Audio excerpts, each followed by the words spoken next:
நீங்க நினைக்கிறீங்களா சீக்கிரட் இந்த உலகம் சொல்லி தரோம்னு? ரெண்டே பேர் தான் சொல்லி தருவாங்க, அம்மா அப்பா டீச்சர். உலகத்துல வேற யாரும் ரகசியத்தை சொல்லி தர மாட்டார். ஒரு அம்மா பாம்பு கடிக்க மருந்து சொல்லும் 50 வருஷமா. இந்த பாம்புங்க எல்லாம் சேர்ந்து பார்த்துக்கிட்டே இருந்துட்டு ஒரு வாட்டி அந்த பாட்டியை கடிச்சிச்சு. ஒரு பாம்பு பாட்டி கீழே விழுந்துச்சு.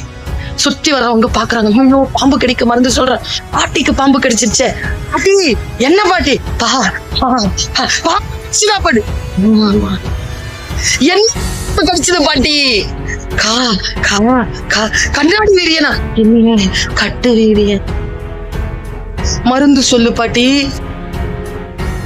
காம்பினேஷன் சொல்லு. வரும் பாட்டி, சொல்லு பாட்டி, அது ரகசியம் சொல்லிட்டு செத்துருச்சு பாட்டி. சாவேனே தவிர நீ வாழ்வது சொல்ல மாட்டேன் என்று சொல்லுகின்ற வஞ்ச உலகத்தில் நீ வாழ்க்கையில் வெற்றி பெற வேண்டும் என்பதற்காக ரகசியங்களை வெளிப்படையாக சொல்லக்கூடிய ஆசிரியர்களும் சிந்தனையாளர்களையும் அடையாளம் காணுங்கள். பாதிக்கப்படுகின்றவர்களுக்காக எவன் ஒருவன் எழுதுகோலை எடுக்கிறானோ அவன் தான் எழுத்தான். இப்படி சொல்லுவாங்க. ஒரு பெரிய கடல் இருந்தது. அந்த கடலிலே ஒரு மிகப்பெரிய மீன் ஒரு சிறிய மீனை துரத்தியது. பெரிய மீனுக்கு பசி, கொள்ள பசி. துரத்துது. சின்ன மீன் ஓடுது. ஓடி ஓடி ஓடி போய் இது கிட்ட மாட்டிக்க கூடாதுன்னு சொல்லிட்டு எவ்வளவு முடிதோ ஓடுது. பசியால் துரத்துகிறது பெரிய மீன். செத்துவிடக் கூடாது என்று ஓடுகிறது சின்ன மீன். ஓடி போன சின்ன மீன் ஒரு பாறையில் மோதி நிற்கிறது. முன்னால் இந்த பெரிய மீன் வாய் பிளந்து அதை விழுங்க போகின்ற பொழுது, ஒரு நிமிஷம் இரேன், ஒரு நிமிஷம் ப்ளீஸ். நீங்கள் குழந்தைகளை அடிக்கின்ற பொழுது அந்த குழந்தைகள் அடிக்காத, என் பக்கத்து நியாயத்தை மட்டும் கேளுன்னு சொல்லிட்டு துடிக்கும் தெரியுமா? ஒரு நிமிஷம் அம்மா, ஒரே ஒரு நிமிஷம் அப்படின்னு தெரியுமா? அடிக்கிறதுக்கு முன்னால ப்ளீஸ் வெயிட்னு சொல்லுவோம் தெரியுமா? என் பையன் சொல்லுவான் அவங்க அப்பா அடிக்கும்போது, அப்பா கோமா இருக்கும்போது அடிக்காதீங்கப்பா. ஏன்டான்னு கேட்டார் அவர் ஒரு நாளைக்கு.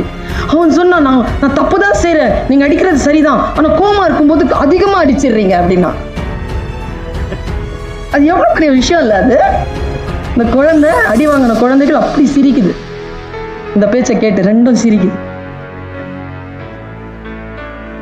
அந்த சின்ன மீன் போய் சமாதானத்துக்கு சொல்லுது, இரு நான் பேசிக்கிறேன், ஒரு நிமிஷம். பெரிய மீன் சொல்லிச்சான், சொல் பேசு, பேசு. நான் சின்ன மீன் தானே? ஆமா. நீ இந்த பெரிய மீன், உன் வயிறு இவ்வளோ பெருசா இருக்கு. ஆமா. உனக்கு பசிக்குது தானே? ஆமா. என்னை சாப்பிட்டா உன் பசி போவாது, என் உயிர் போயிடும். அதுக்கு என்ன பண்ணலாம்? என்னை விட முடியாது. ஒரு உடன்படிக்கைக்கு வரியா? என்ன சொல்லு, என்ன சொன்னாலும் கேட்கறேன், சொல்லு. நான் பெரிய மீன், எனக்கு நிறைய பசி, உன்னை சாப்பிட்டா எனக்கு வயிறு நிறையாது, உயிர் போயிடும். ஆனா நீ சின்ன மீன் தானே, உனக்கும் பசிக்குது தானே, நான் பெரிய மீன் தானே, நீ என்ன சாப்பிடலாம்ல, கமான் சாப்பிடு அப்படின்னு நின்னுச்சான். தனக்கு முன்னால் இப்படி அகங்காரமாக பேசக்கூடிய பெரிய மீனை சாப்பிடவும் முடியாமல், அதற்கு தன்னை உணவாக தந்துவிடவும் முடியாமல் கையறு நிலையில் தவித்து நிற்குமே அந்த சிறிய மீனுக்காக எவன் ஒருவன் கவலைப்படுகிறானோ அவன் தான் எழுத்தாளர். வீரன் அந்த களமாடி ஜெயித்த அந்த மன்னன் தோற்றான் போல் நின்றான். நான் தோத்துட்டேன்டா, உனக்கு முன்னால ஜெயிச்சது நீதான்டான்னு நின்னானா. என்ன காட்சி என்றால், ஒரு பகை மன்னன் நெஞ்சிலே அம்பெய்து விட்டு கையிலே வேல் எடுத்துக்கொண்டு இந்த சுட்டு விரலால் தன்னுடைய பகைவனை காட்டிக்கொண்டு பார்த்து கொண்டிருக்கிறான். மடித்த வாயோடு அப்படி நிக்கிறான். அம்பு பாஞ்சிச்சு, இறந்துட்டான். அவனை பார்த்து விட்டு அந்த ஜெயித்த மன்னன், நான் இல்லடா ஜெயித்தது, சாகும்போது வீரனாவே இருந்தியடா, நீதான்டா ஜெயிச்சேன் என்று சொல்லிட்டு வந்தான் பாருங்க. அதற்கு பெயர் தான் தமிழ் வீரன். எப்படி வச்சிட்டு இருக்கிறது இந்த மனச? மனம் தானே துள்ளுகிறது, மனம் தானே ஆர்ப்பரிக்கிறது. இந்த போன்னு ஒண்ணு வந்திருக்குதுங்க. நான் செல்லமா அதை கொல்லிக்கட்டேன்னு கூப்பிடுவேன். நமக்கு நாமே வச்சுக்கிற தீ, அர்த்தம் வைக்கவே வேணாம். முதல்ல எல்லாம் போன் வந்தா எல்லாரும் கும்பலா வீட்டுக்குள்ள ஓடி போவோம், ஏன்னா லேண்ட்லைன். இப்போ போன் வந்தா ஆமா தெரிச்சு வெளியில ஓடுறோம். டவர் இல்ல, திருட்டுத்தனம் சார், வெளில ஓடுறோம். நான் இது பல நேரங்கள்ல சொல்லி இருக்கிறேன். இங்க இளைஞர்கள் நிறைய பேர் வந்திருக்கிறீங்க. எப்பா நான் ஒண்ணு சொல்றேன், உங்க மேல மட்டும் குற்றம் இல்ல, 10ல இருந்து 20, 20ல இருந்து 25 மட்டும் இப்படி இல்ல, 30 அப்படிதான் இருக்குது, 35 அப்படிதான் இருக்குது, 40 அப்படிதான் இருக்குது, 45 அப்படிதான் இருக்குது, 50 அப்படிதான் இருக்குது, 55 அப்படிதான் இருக்குது, 60 அப்படிதான் இருக்குது, 65 அப்படிதான் இருக்கு. ஒண்ணு கீழே விழுந்து கிடக்குது, ஆக்சிடென்ட்.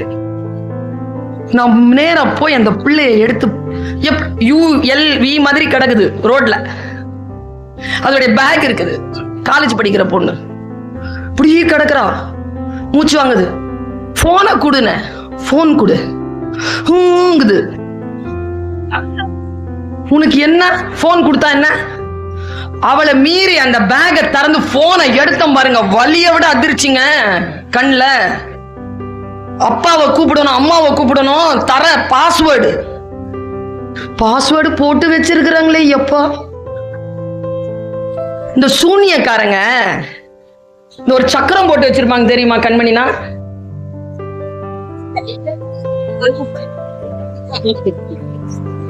அது பட்டுக்கிட்டே போடுது. போட்டுட்டு அவங்க அப்பா அது ஆன் பண்ணி கொடுத்துட்டு அது பேச்சு ஆரம்பிச்ச உடனே அந்த போனை லாக் பண்ணிருச்சிங்க. அது மறுபடியும் நான் ஆன் பண்ண கூடாதுன்னு. இவ்வளவு கள்ளத்தனங்க. சில பேர் போனை காணாம போச்சுன்னா பர்ஸ் காணாம போடுறதை விட அதிகமா தேடுறாங்க. குழந்தை காணோம் என்று காவல் நிலையத்தில் புகார் கொடுக்க வந்த பெண்ணின் இடது கையில் பத்திரமாக இருந்தது கைபேசி. அதை விட முக்கியமா இருக்குது. இன்னைக்கு பல குடும்பங்கள் இல்லாம போனதுக்கு காரணமே அதான். நான் இப்படி சொல்றேன் பாருங்க, இனிமேல் நீங்க ஜாதகம் கொடுக்காதீங்க. கல்யாணம் பொண்ணுக்கும் கல்யாணம் பையனுக்கும் நடுவுல ஜாதகம் பரிமாறிக்காதீங்க. இவன் போனை அவகிட்ட ஒரு 3 நாள் கொடுங்க, அவன் போனை இந்த பொண்ணு கிட்ட ஒரு 3 நாள் கொடுங்க, விளங்கிரும், கல்யாணம் நடந்துரும். நம் வாழ்க்கையில் நமக்கு அவசியமில்லாத பல விஷயங்களை இதோ அந்த செல்போன் மூலமாக நமக்கு வந்து சேர்ந்து கொண்டிருக்கக்கூடிய அந்த சாத்தான்களை எதிர்க்க வேண்டும் என்றால் நல்ல நூல்களின் பக்கம் நம்முடைய கவனம் திரும்ப வேண்டும்.